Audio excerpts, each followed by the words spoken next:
అదేంటండి, నాకంటే బాగా మీరే చెప్పేస్తున్నారు షుగర్ బదులు ఏం ఆల్టర్నేటివ్స్ తీసుకోవచ్చో.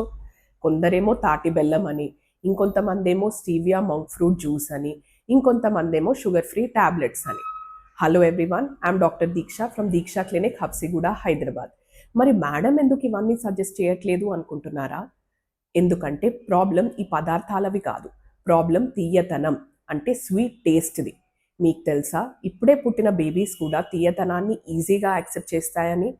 ఎందుకంటే పురాతన కాలం నుంచి తీయదనం అంటే పండు, అంటే పోషణ ఇచ్చే పదార్థం. విషం అంటే చేదు. ఇలా మన బ్రెయిన్ ట్యూన్ అయ్యి ఉంది.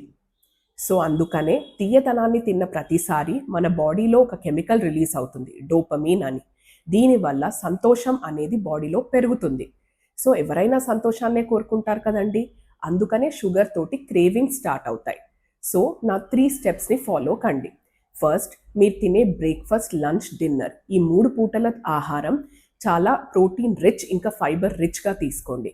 దీనివల్ల ఎక్కువసేపు మీకు ఆకలి కాకుండా ఉంటుంది.